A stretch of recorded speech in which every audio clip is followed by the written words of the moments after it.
Well, the Final Fantasy pre-release is this weekend, and I wanted to talk about what I do to prepare for pre-releases. Not just this one, but anyone. So the information here should be pretty evergreen. But I know that there's a lot of new people who are getting into Magic or who are maybe only interested in Final Fantasy and are unfamiliar with how pre-releases work. And there's plenty of other channels that do a lot of great deep dives into it. But I just want to go over just a brief overview of what you'll get at the pre-release. In this case, the pre-release is going to be around $40 or so. Some places may be a little less, some places may be a little more, but I think about $35 to $40 is probably the average of what you would expect for this pre-release. It's a little more expensive than your average because this is a semi-premium product with Universes Beyond and everything. But basically, the pre-release kit that you're going to get is going to have 6 Magic the Gathering Final Fantasy play boosters. You're also going to get your pre-release card, and it's going to be one foil card. It'll be either a rare or mythic, and it'll have like the year stamped into it, indicating that you got this at the pre-release. You also get a cardboard deck box to keep everything in, and a spin down die. Interesting, and they've done this before, but interestingly, the spin down die in the pre-release packs, there's a 1 in 20 chance of it being special, and I had to look up what that was. And it says 1 in 20 pre-release packs contain a special acrylic spin down die. I think most of them are just going to have like the Final Fantasy logo stamped into it, but 1 in 20 it's going to have like a crystal instead of the Final Fantasy logo in it. So if you get those, hold on to them. It's a collector's item. Don't let anybody just swap it out for you because those ones are pretty rare. And it says it comes with a deck box, but I tend to bring a box with me just to keep everything in. And one thing that I take with me when I go is I bring my own land base, my own mana base. So it comes pre-sleeved. I've got plains and islands, swamps, mountains, and forests. These are from Shards of Allura. I always thought that the lands in that set were particularly interesting. Classic clouds there. But yeah, no, and then of course I love the Grixis mountain there. But so I use these in the pre-release just because I bring my own mana base with me to the pre-release. Don't feel like you have to bring your own if you don't want to. The store will provide all the players who need it with lands. They have dedicated land stations where people can come and pick out the lands they need for their decks. I just bring my own lands with me, so it's one less thing I have to do. They come pre-sleeved, so it's less work that I have to do. You also don't have to play with sleeves. If you don't have any and don't want to buy any, you can play with your deck unsleeved. But considering there's double-face cards in this set, it would probably be easier for a number of reasons to just use sleeves, plus it's also better for the cards. So yeah, I definitely encourage you to bring your own sleeves or buy some from the store if you don't have any. And you can bring your own lands or just sleeve up some lands from the land station, whatever works best for you. But yeah, just wanted to add that in there. Thanks. And you may notice that it has a little pattern on there. That's because I use the KMC oversleeve. So I double sleeve my pre-release deck because you can never be too careful. I will fully admit it is overkill, and I've even had people comment saying, "Are you sure that deck's only 40 cards?" Because I'll look at it and they will, they'll think I'm playing with more than 40, but I was like, no, it's 40. It's just double sleeve, so it looks bigger. But so yeah, so I bring that, and then I also bring plenty of extra sleeves for the non-land cards in the deck. So that way you spend less time if you come with all your lands pre-sleeved, because you can just pull out the lands you need and add them in there. The oversleeves, if you are going to get something like this and they've got the filigree on it, be careful, because I have had instances where I would sometimes sleeve them the wrong way. So where like a card in the deck would have this on the back, whereas none of the other ones did. And I caught it before the game started. But yeah, you want to be careful if you've got a double sleeve cards with filigree on there. You want to make sure that they're all facing the same way. And again, all this could be avoided if I just did not double sleeve my deck, but I kind of tend to do that with all my commander decks and everything. But yeah, in addition to the lands and the sleeves, I think I bring dice for all the +1 counters, and in this case you've got sagas, so there's gonna be a lot of lore counters. And then I also bring some regular D20s just for rolling to see who goes first, and these are nice metal, have some real heft to them. And I'm kind of a purist when it comes to that. Like, don't roll a spin down die. It's got to be a randomized D20, or you can roll a D6 if you want. But I just bring those for that reason. And you're also going to need tokens. I don't like using dice as tokens, although I bring enough dice to where I certainly could have those dice be representing tokens, but it's just so hard to tell. And each pack comes with a token. It doesn't mean it'll be necessarily the one you need for your deck, but you can always flip it upside down and have it count as whatever. But I use these Infinitokens. I like. They're pretty nice. You've got one side that can be used for creatures, and you put the power and toughness right there. And on the reverse, you can use that for treasure tokens or food tokens, what have you. But yeah, I just bring these, and then some a little cloth to wipe away.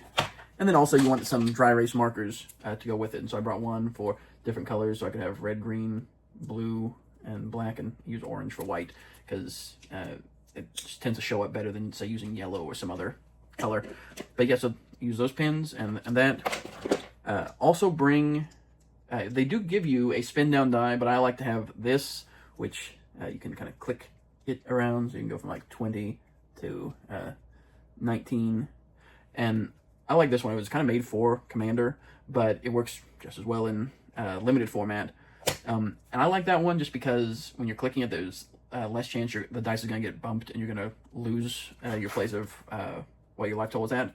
But also to that end, I do bring a notepad as well and just a pen, so I can just keep track of my life total, my opponent's life total. And to me, that just really helps to keep things honest, and that way you can kind of go back and look through the game and see as players' life total goes up and down and where it all shakes out. But that's really mostly all I bring as far as pre-release preparedness goes. Now, as far as the set itself, one thing I swear by, the Limited Resources podcast. I love that podcast. I try to never go to a pre-release without listening and hearing their take. Marshall and LSV, I was a huge fan of the podcast, way back in the day before LSV joined. It was Marshall and Ryan, I believe, and he went on to go and work for Wizards of the Coast. But I've been listening to him since 2009, and the Limited Resource Podcast just does great work at analyzing the set. And so if you've never listened to them before and are planning on this is your first pre-release, definitely highly encourage you to go and check out their podcast, which they should have released before the pre-release happens.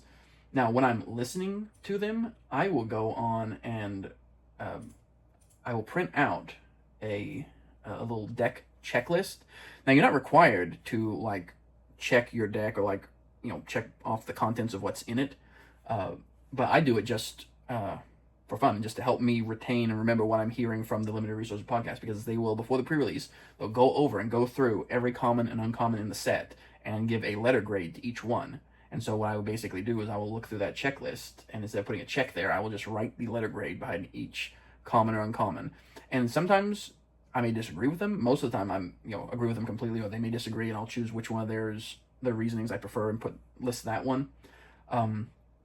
But yeah, they'll go over everything, and I'll sometimes write notes in the margins. But the deck checklist, now, most of them, are under 300 cards, but there's over 300 cards in the Final Fantasy set, so I don't think a deck checklist is going to be able to fit on one page. I think it's probably going to be spread out over two. And as of the recording of this video, the deck checklist for Final Fantasy is not out yet. But when it is, just go to the wpn.wizards.com, that's the Wizards Play Network, and then look under Rules and Documentation link in the Resources section. And that's where you can go and you can print out deck checklists for all the previous sets. So it's also handy if you're just a collector and you just want to go and check off cards that you're trying to complete a set of something, because it lists them all there.